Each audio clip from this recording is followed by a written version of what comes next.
अस्सलाम वालेकुम। मेरा नाम मोहम्मद अरशद है। मैं रिक्शा चलाना। मेरे छोटे छोटे बच्चे ने 12 तो घर भी मेरा किराए थे।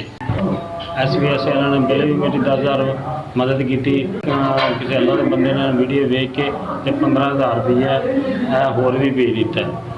तो उस बंदे का मैं इन्ना कुछ शुक्रगुजार हाँ कि मैं मेरी 10,000 रुपया पहले भी मेरी मदद हुई। 15,000 रुपया मेरा और भी मेरी वीडियो देख के भेज दी। उस बंदे का भी शुक्रगुजार हाँ तो SVS वालों का भी शुक्रगुजार हाँ कि अल्लाह पाक उन्होंने होर देवे तो असी गरीब जड़ियाँ दुआवां दईए कि अल्लाह पाक उन्होंने बच्चों उन्हें माँ प्यो तारीफ करे। उस अल्लाह के बंदे ने मेरी मजबूरी देख के तो मेरी 15,000 रुपया और मदद की थी।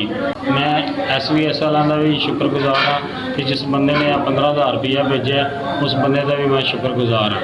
तो SVS वालों का भी मैं शुक्रिया अदा करना तो जिन्हें 15,000 रुपया भेजा उन्होंने भी का शुक्रिया अदा करना कि मेरे तक SVS वालों ने 15,000 रुपया मैंने वसूली कराया।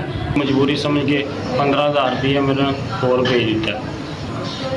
मैं उस बंदे का भी शुक्रगुजार हाँ तो SVS वालों का भी शुक्रगुजार हाँ कि उस बंदे का दिता है 15,000 रुपया मैनू SVS वालों ने वसूली दिता।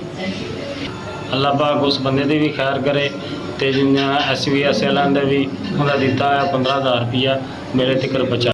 अल्लाह पाक उन्होंने तंदुरुस्तियां नाल करे, गरीबां दी दुआवां लम।